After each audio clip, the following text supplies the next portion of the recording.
A plastic trash container sits at the edge of a narrow service alley, behind a row of small restaurants. It is early morning, before deliveries arrive. The lid is not fully closed, just slightly offset, enough to leave a narrow gap along one side. The surface shows scratch marks and smudges, concentrated around the front lip, where the lid meets the body. The container has not been overturned. It has been opened. Across multiple nights, the same pattern repeats. The lid is lifted, not pushed aside randomly, but shifted just enough to access the contents inside. Bags are pulled upward, sometimes torn near the opening, sometimes removed entirely.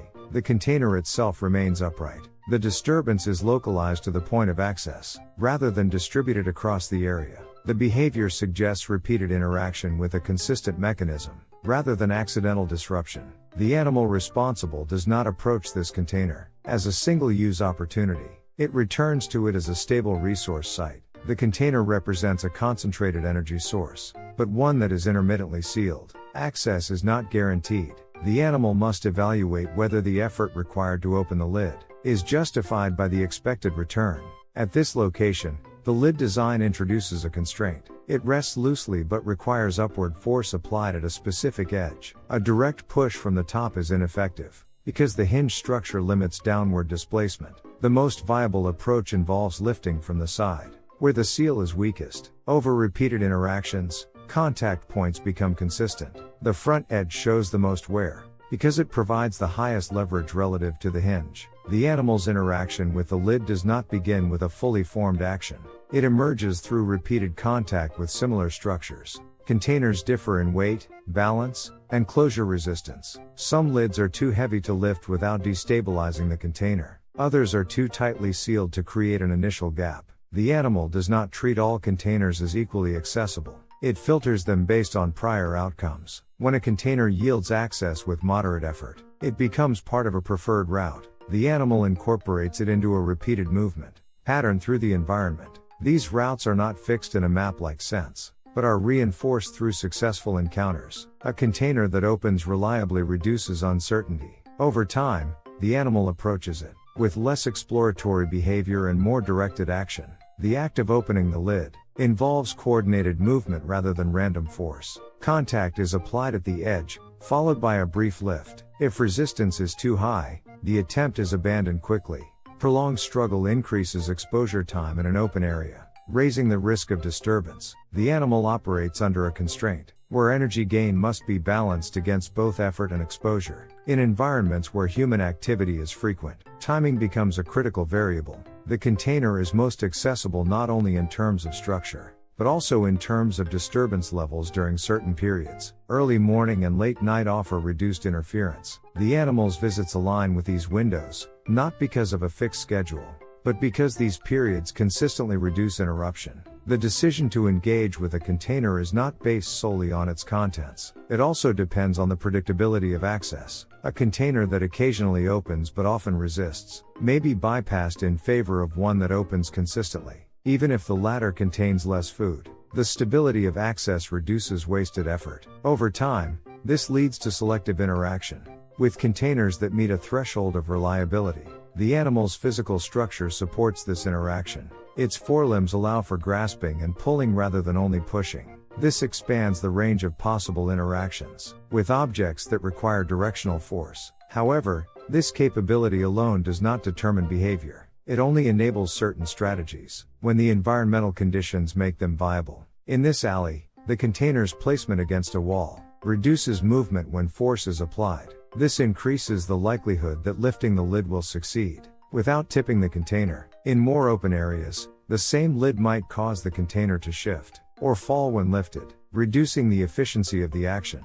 The environment, therefore, contributes to the viability of the behavior by stabilizing the object during interaction.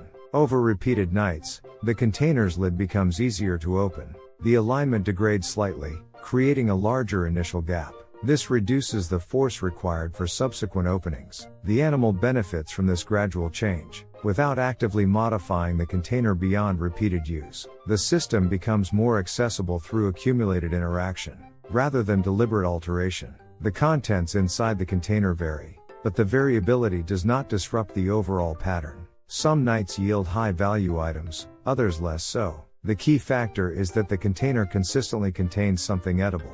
This baseline availability justifies continued interaction. Even when individual outcomes fluctuate, the behavior persists because the average return remains positive over time. Alternative food sources exist in the same environment: scattered scraps, natural prey, or other containers, but each comes with its own constraints. Scattered scraps require more time to locate and collect. Natural prey involves active pursuit and higher energy expenditure. Containers concentrate resources but require access strategies. The animal's behavior reflects a comparison between these options, rather than a fixed preference. When access fails, if the lid is fully secured, or the container is empty, the animal does not escalate effort indefinitely. It shifts to other options. This flexibility prevents excessive energy loss on a single resource. The decision to disengage is as important as the decision to engage. It maintains overall efficiency across multiple foraging attempts. The scratches and marks on the container accumulate over time, recording repeated interactions at the same points. These marks are not incidental.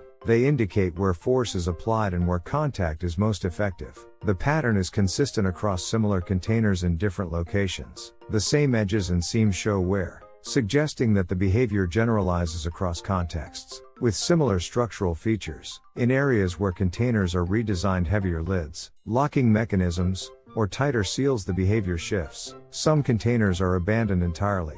Others are tested briefly and then excluded from the route. The animal does not persist with ineffective strategies when the cost exceeds the benefit. Instead, it reallocates effort toward accessible resources. The interaction with the container is, therefore, not a one-time problem-solving event. It is part of an ongoing adjustment to a changing environment. The animal encounters a range of containers with varying accessibility. Through repeated exposure, it refines its approach, focusing on those that meet the criteria of manageable effort and consistent return.